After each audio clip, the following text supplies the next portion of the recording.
Liberando su potencial. Hablando de potencial humano, ¿alguna vez se han preguntado a qué se debe la gran disparidad de resultados y desempeño entre una persona y otra? Una persona que percibe $250,000 anuales no es 10 veces más astuta ni mejor que una persona que percibe $25,000 anuales. ¿Por qué la diferencia de 10 veces sus ingresos? Y si tomamos a una persona que percibe $2,5 millones al año, ¿será esa persona 100 veces mejor, más astuta que la persona que gana $250,000? Imposible. En un estudio reciente de coeficiente intelectual probaron a 1,000 personas de una cierta población y llegaron a la conclusión de que la mejor persona entre los 1,000 solo era 2,5 veces más astuta que la persona de menor coeficiente intelectual. Solo 2,5 veces la disparidad, y tal vez eso sea con toda la población. ¿A qué supone que se debe la diferencia? Al hablar de potencial humano, llegamos a una fórmula que deduje hace algunos años. Tal vez eso lo explique un poco. La fórmula comienza con lo que llamamos AI, o sea, atributos innatos, las cualidades, la inteligencia, la habilidad, el temperamento, cosas con las que se nace que no pueden cambiarse mucho. Además de los atributos adquiridos. Estos atributos son muy importantes, son su educación, su capacitación, sus capacidades, su experiencia, conocimiento, sabiduría, etcétera, multiplicado por A, que es su actitud, es igual al potencial humano individual o al desempeño humano individual o resultados individuales humanos. Ahora, de estos tres, los atributos innatos se traen desde el nacimiento. Los adquiridos pueden cambiarse, pero se necesita cierto tiempo para ello, aunque a veces cambiamos muy rápidamente. Cierta información valiosa puede cambiar dramáticamente su eficacia, pero las actitudes pueden aumentarse o disminuirse dramáticamente en segundos. Cada vez que mejoramos nuestra actitud, multiplicamos todas nuestras capacidades. Una actitud ha sido llamada acertadamente el lenguaje más importante del ser humano, la palabra más importante del idioma en el humano. Todo lo que hacemos en la vida, según un estudio en Harvard entre estudiantes ejecutivos, será en un 85% de actitudes. Un 85% de su éxito estará determinado por su actitud. Eso significa que está determinado por cuán positivo o cuánta actitud mental positiva se tenga. Las personas con actitudes mentales positivas tienden a avanzar más rápidamente, se mueven hacia la cima en organizaciones valiosas, ganan más dinero, sacan más satisfacción de la vida. Una actitud mental positiva no significa que baile por las calles y arroje flores. Solo significa que tome una actitud constructiva en general o se aproxime hacia su trabajo, su vida, sus problemas, relaciones, etc. Según el informe Cox de las empresas americanas, según la revista Success, un 85% o más de todo lo que se logra se debe a la actitud. Y la pregunta es, ¿de dónde vienen las actitudes? Las actitudes vienen de las expectativas. Muy simple, ya hablamos de eso. Y una forma muy poderosa de mejorar su actitud instantáneamente es decir, aunque no lo crea, pienso que algo maravilloso va a ocurrirme hoy. Como dijimos antes, nuestras expectativas sobre los desenlaces determinan nuestra actitud. Si espera que las cosas salgan bien, tendrá una actitud positiva. Si espera que salgan mal, tendrá una actitud negativa. Y lo maravilloso es que podemos fabricar nuestras expectativas. Podemos esperar lo que deseamos. Podemos esperar cosas buenas, cosas malas, y no nos decepcionaremos. ¿De dónde surgen nuestras expectativas? Nuestras expectativas surgen de nuestras creencias y de nuestros valores. Son el centro de los factores motivacionales de nuestra personalidad, nuestras creencias. Y esto nos conduce a un entendimiento del potencial humano. Significa básicamente que nuestra actitud es una expresión externa de lo que está ocurriendo internamente. Y esto es consistente con las leyes mentales. Con respecto a las creencias, cada uno de nosotros tiene muchas creencias en el fondo que los psicólogos llaman los conceptos propios. El concepto propio, o su descubrimiento, es considerado por muchos como el logro único y más importante para comprender el desempeño humano en el siglo XX. Yo estoy de acuerdo. El concepto propio es como, si queremos usar una analogía militar, el centro de mando. O si queremos usar una analogía técnica, es el programa central de su computadora básica. Es un grupo de creencias, valores, actitudes, sentimientos, ideas, etcétera, almacenadas en el fondo de nosotros y son el resultado de casi todas las experiencias que hemos tenido en la vida. Y algunos investigadores dicen que el concepto propio comienza a formarse aún antes del nacimiento, pero el concepto propio, una vez colocado, Precede, predice y determina sus niveles de eficacia y desempeño en todas las áreas de nuestra vida. El concepto propio se convierte en el centro de mando o el programa maestro. El concepto propio de este grupo de creencias determina lo que dirá, lo que hará, cómo actuará, cómo se siente y reacciona, etc. ¿Qué significa esto? Significa que todas las mejoras en su vida externa, todos los cambios en su realidad comienzan con un cambio en su concepto propio. Les voy a explicar lo que significa. Esta es una gráfica muy simple. Hablamos de potencial humano y decimos que la persona promedio usa un 10% o menos de su potencial. Según investigaciones, tal vez es mucho menos. El Instituto Stanford Brain en Santa Clara, California, estima que tal vez se aproxime a un 2%.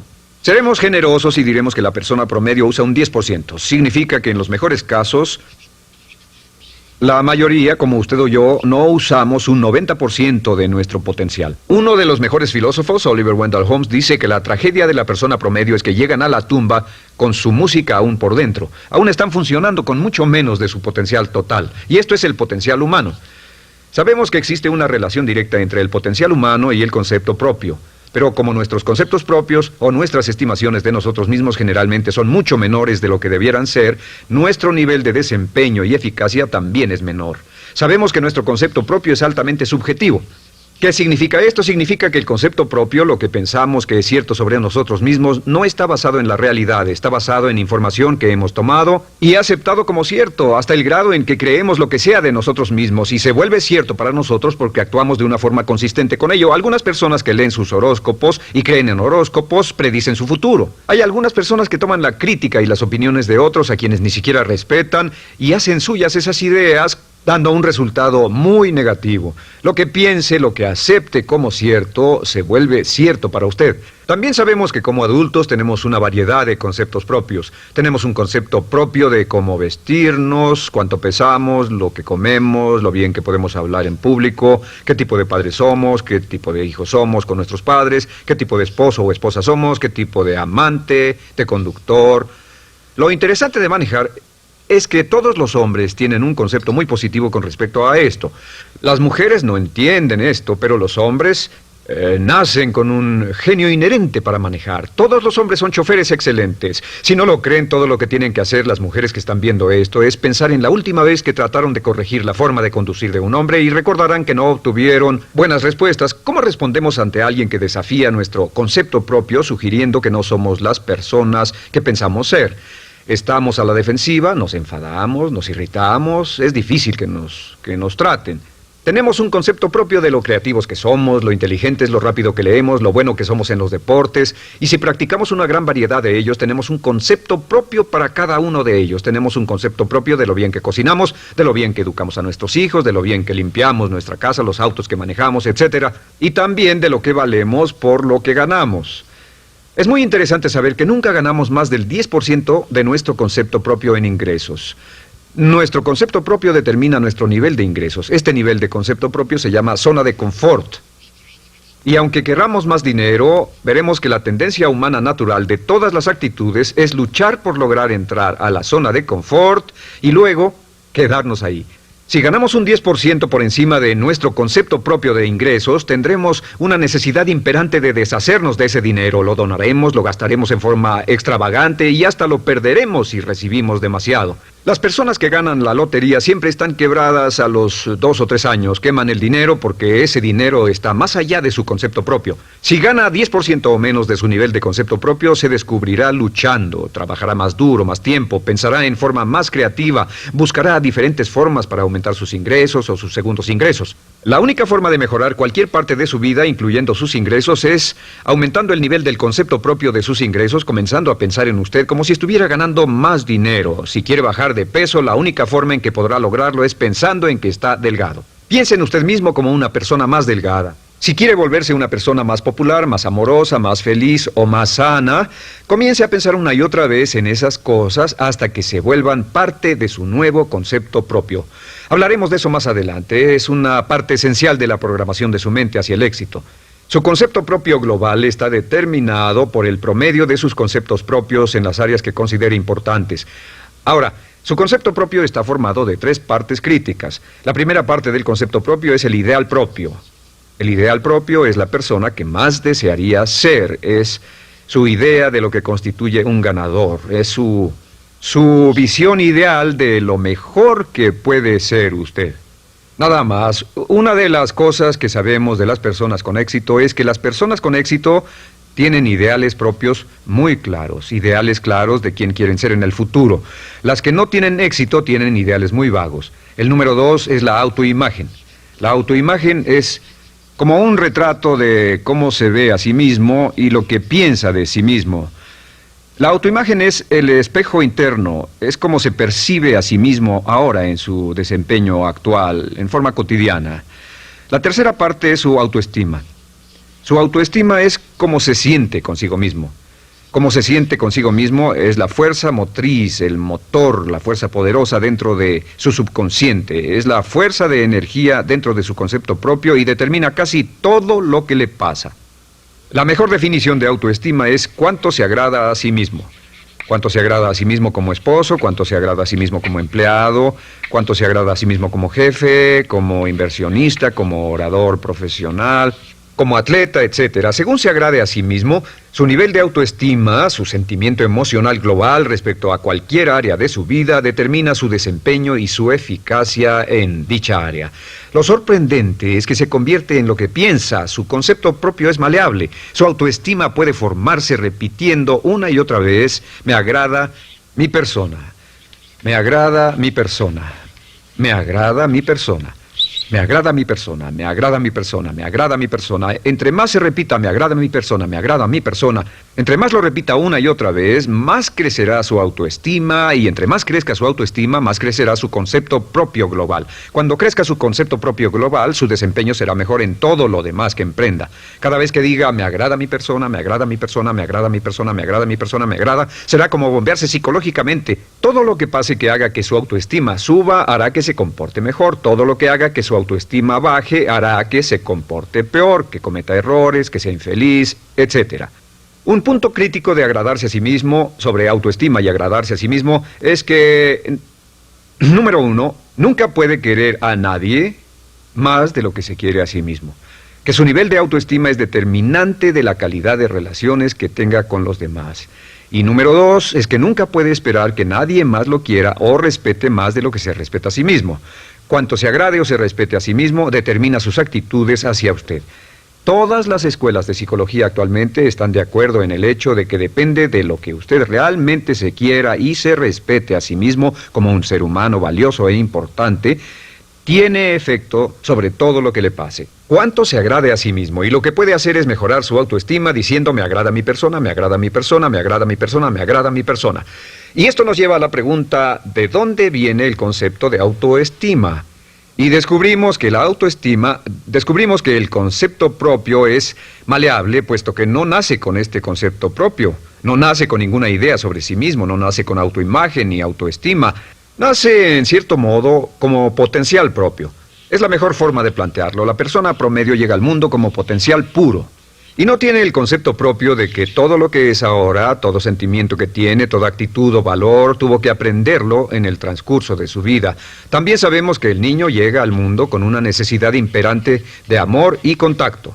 Y como una gran cantidad de investigaciones lo indican, necesitamos mucho amor y contacto durante toda nuestra vida, pero en especial durante nuestros años de formación, porque de niños aprendemos quiénes somos, cuánto valemos, si somos importantes, inteligentes, amorosos, chistosos.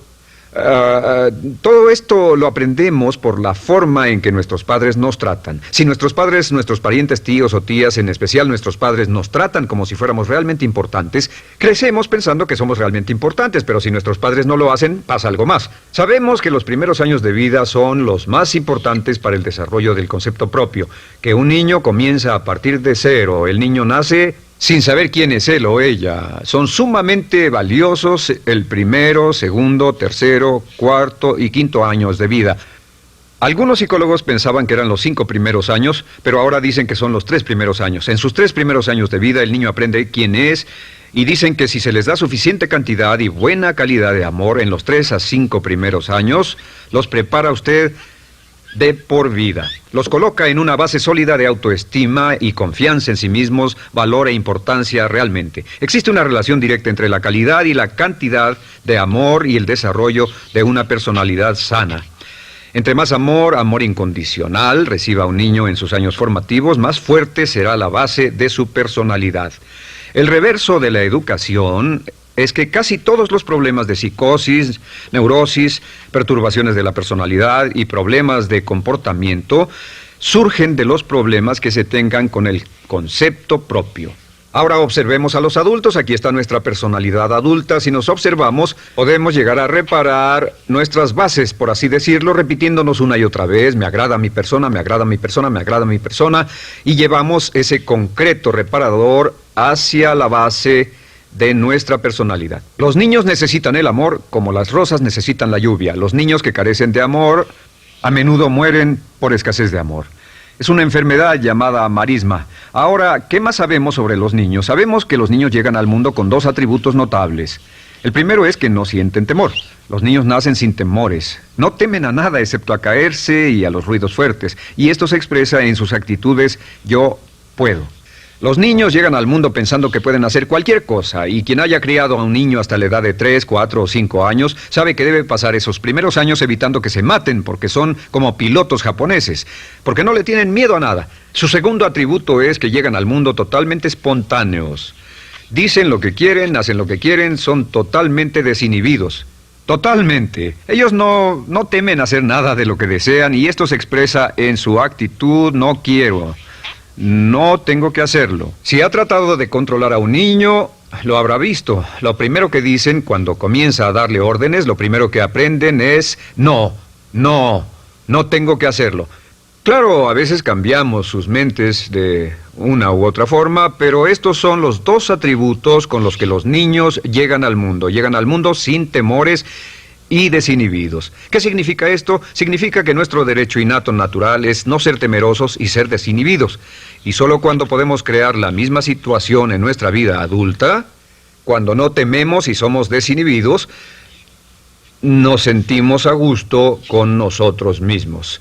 Las mejores organizaciones, las mejores compañías son las que crean un ambiente donde nos sentimos sin temores y sin reservas para ser nosotros mismos y para hacer lo mejor de nosotros. Al crecer descubrimos que los niños aprenden de dos maneras. La primera es por imitación. Imitan a uno o a ambos padres, en especial al padre dominante. Algunas veces el padre dominante cambiará cuando crezca el niño, y a veces los niños imitan al padre, a veces a la madre, pero aprenden por imitación. Muchas características y hábitos que tenemos como adultos los aprendimos de nuestros padres. ¿Alguna vez ha tenido la oportunidad, ha tenido la ocasión de gritarle o reñirle a uno de sus hijos? Verá que le dice las mismas cosas que le dijo su padre a usted cuando era niño. Así que imitamos. A veces imitamos su caminar, a veces su forma de hablar, a veces imitamos sus valores, sus creencias, etcétera, aunque esos valores y esas creencias no tengan ningún valor. ¿Por qué? Porque nuestros padres eran así cuando nosotros éramos niños. La segunda forma en que aprendemos es pasando de la incomodidad, lo que no se siente bien, hacia la comodidad. Freud llamó a esto el principio del placer. O sea que nos movemos hacia aquello que nos hace sentir cómodos, lo que nos da placer, lo que nos hace sentir bien con nosotros. Nos movemos de la incomodidad hacia la comodidad. Así es como aprendemos a no mojar el pañal, por ejemplo. Sabemos que no es agradable caminar con popó o pipí en nuestros pañales. Vemos lo que hacen nuestros padres, vemos lo que nuestros parientes hacen y decimos: estas personas no hacen lo que yo. Así aprendemos a caminar y lo demás. Así que de la incomodidad hacia la comodidad. Durante toda nuestra vida, por cierto, así es como aprendemos. Imitamos leyendo lo que otras personas hacen, estudiando libros y en el trabajo, imitamos cuando vamos a la escuela, y hacemos lo que nos da resultados positivos, lo que nos da refuerzos positivos, y hacemos cada vez menos las cosas que nos causan incomodidad o dolor.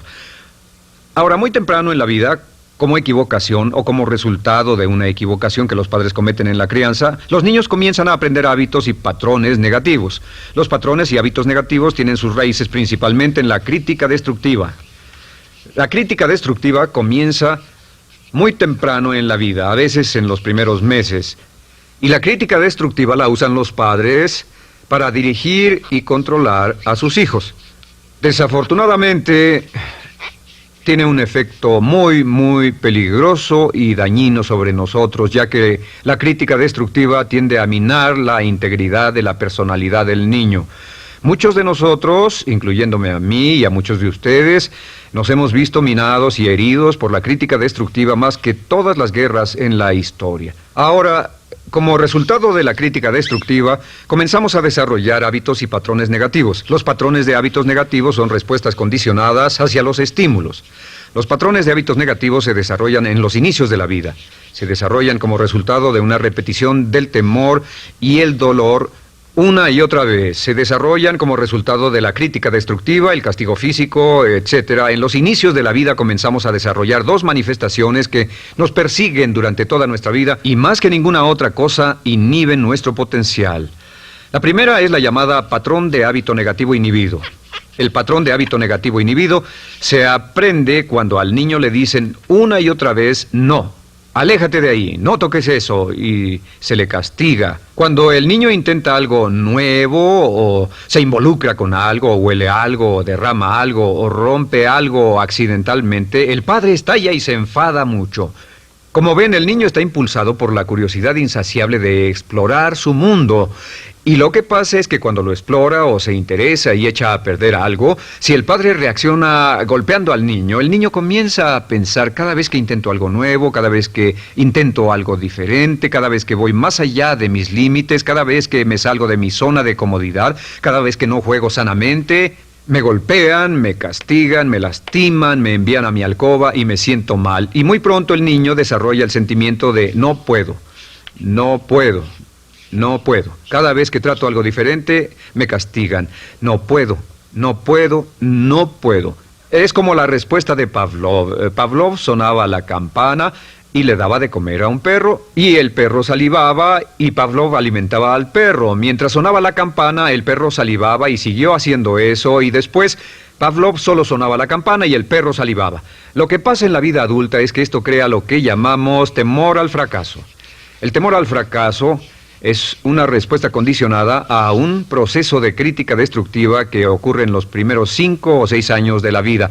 El temor al fracaso automáticamente nos activa, nos sentimos ansiosos, tensos, intranquilos, sentimos presiones y estrés en nuestro plexo solar, sentimos ganas de retirarnos del evento, y el temor al fracaso es la razón principal por los fracasos en la vida adulta. Es la razón principal por la que evitamos cumplir plenamente nuestro potencial. De hecho, todos los patrones de hábitos negativos se experimentan en el cuerpo físico. Puedes saber cuál es un patrón de hábito negativo porque se siente en el cuerpo físico, precisamente. El patrón de hábito negativo inhibido, el temor al fracaso, el no puedo, ocurre primero que todo en el plexo solar. ¿Ha tenido la ocasión donde debe hablar frente a un grupo, debe ir a una revisión de su desempeño o debe hacer una llamada determinante? Primero su plexo solar se aprieta. Si el temor continúa, su respiración se acelera. Su corazón comienza a latir apresuradamente, su frecuencia respiratoria aumenta y le duele la cabeza como migraña en la parte frontal, su garganta se le cierra y no puede hablar y se le seca la boca por completo, y como se pone tan tenso y asustado, va corriendo al baño.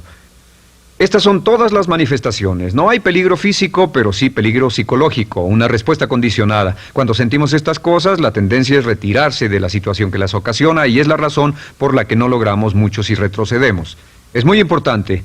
El segundo patrón de hábitos negativos es el compulsivo. El patrón de hábito negativo compulsivo se aprende cuando a los niños se les dice una y otra vez: más vale que lo hagas. Si no lo haces, tendrás problemas o me las pagarás.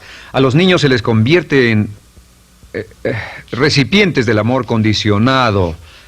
Los padres no intentan hacer esto, pero lo que hacen es sugerirle al niño: no te amo, por lo tanto no estás a salvo, a menos y hasta que hagas lo que yo quiero.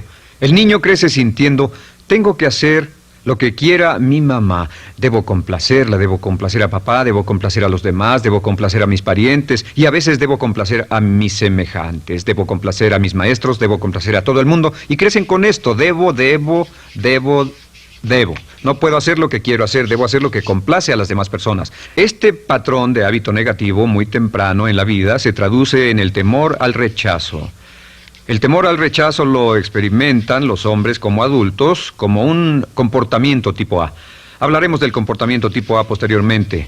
El comportamiento tipo A es una necesidad compulsiva o excesivamente compulsiva de complacer de algún modo a alguien sin normas de comportamiento, prácticamente sin pensarlo. El temor al rechazo nos impulsa, nos hace muy sensibles a las necesidades de los demás. Hacemos cosas que otras personas quieren, no hacemos lo que nosotros queremos. Siempre estamos tratando de complacer a los demás. Tenemos preocupaciones o nos importan las opiniones, sentimientos y actitudes de otros hasta el punto donde ocultamos nuestras necesidades. El temor al rechazo se siente en la columna del cuerpo. Se divide el cuerpo a la mitad y se siente hacia abajo en la mitad posterior del cuerpo. El primer lugar donde comienza a sentirse el temor al rechazo es generalmente en los hombros y el cuello. Nos sentimos entumidos, duros, tensos. Cuando tenemos mucho que hacer sentiremos un estrés tremendo en la columna. Los músculos se estiran en la parte posterior. A veces se manifestará como flebitis y venas varicosas y a menudo nos darán dolores de cabeza en la parte posterior de esta porque las arterias carótidas que llevan la sangre hasta la cabeza, los músculos a su alrededor se contraen y la cantidad de sangre que fluye hacia la cabeza fluye más lentamente y se siente un terrible dolor de cabeza en la parte posterior. Estos dos temores, los patrones de hábitos negativos compulsivos, el compulsivo y el inhibitorio, son resultado de la crítica destructiva, el gran destructor de la personalidad que nos persigue durante toda la vida. Y lo maravilloso de todo esto es que como son patrones de hábitos aprendidos, podemos olvidarlos. Podemos acabar con el temor al fracaso que nos detiene. Podemos acabar con el temor al rechazo que hace que hagamos cosas que complacen a los demás en vez de complacernos a nosotros, trabajando con nuestra propia autoestima. Porque existe una relación inversa entre la autoestima y el patrón de hábitos negativos. Porque entre más se agrade a sí mismo, menos teme al fracaso. Entre más se agrade a sí mismo, menos teme al rechazo. Entre más se agrade a sí mismo, menos temerá a cualquier cosa. Y si sigue repitiendo, me agrada mi persona, me agrada mi persona, me agrada mi persona una y otra vez, si sigue diciendo esto, con el tiempo su autoestima sube más y más y más y más y sus temores desde luego bajan. Cuando su autoestima sube, sus temores van en dirección opuesta. Ahora, ¿cómo enfrentar la crítica destructiva si debe criticar a otras personas? Pues eso es muy simple. Muchos padres nos han preguntado eso. ¿Cómo se controla a los niños? Una de las claves para controlar a los niños es dirigirlos para que hagan algo constructivo en lugar de hacer algo destructivo. Otra cosa que debe recordarse es que lo que quiere hacer es que quiere dar una crítica informativa, crítica constructiva, lo que significa que se les dice a los niños lo que pueden hacer o a los adultos lo que pueden hacer mejor. Todo el propósito de dar retroalimentación de cualquier tipo es mejorar el desempeño. Si es padre o si es jefe o si es una persona en una relación, si una persona está haciendo algo malo o inadecuado, todo el propósito de darles cualquier tipo de retroalimentación es para que puedan hacerlo mejor. Sin embargo, existe una relación directa entre la autoestima y la crítica destructiva. Cada vez que se critica a una persona, su autoestima baja. Y cada vez que su autoestima baja, su habilidad para desempeñarse baja. Si critica a una persona en forma destructiva demasiado tiempo, llegará a un punto donde no intentarán nada. Se convierte en lo que llamamos hipersensible. Un adulto hipersensible es aquel que no puede aceptar críticas de nadie. Un adulto hipersensible es una persona que está muy tensa, ansiosa, si siquiera sugiere que no está haciendo lo correcto. Si trata con un adulto hipersensible, la clave es sentarlo y recordar 4 cosas. Número 1, comenzar con alabanzas. Número 2, proteja la autoestima de la persona a toda costa. Número 3, discuta el desempeño y no a la persona. Hable del comportamiento más que de la persona. Y número 4 es enfocarse hacia el futuro en vez de en el pasado. Enfóquese hacia lo que va a hacerse en forma diferente en el futuro en vez de lo que pasó en el pasado. ¿Por qué? Una razón muy simple, porque una persona no puede controlar el pasado. Al no poder controlar el pasado, cualquier crítica de lo que han hecho en el pasado les da un estrés tremendo y frustración. Así que, en resumen, la clave del éxito en la vida es una actitud mental positiva. Una actitud mental positiva se basa en expectativas de éxito, de una serie de expectativas positivas. Esa serie de expectativas positivas se basa en sus creencias y en su concepto de sí mismo. El centro de su concepto propio que determina su eficacia en la vida es su autoestima, y su autoestima se mide por cuanto se valore a sí mismo. Las dos cosas que nos frenan más que nada son el temor al fracaso y el temor al rechazo.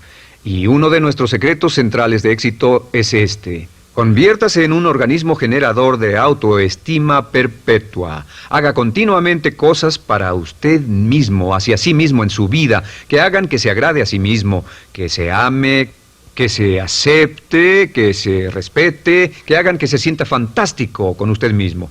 Si es un jefe o un padre, no olvide que la clave para el máximo desempeño en su hogar y en su trabajo es hacer que las personas se sientan maravillosamente consigo mismas. Entre mejor se sienta consigo mismo y más se agrade, más probable será que logre que las personas a su alrededor lo quieran, lo acepten, lo respeten, se respeten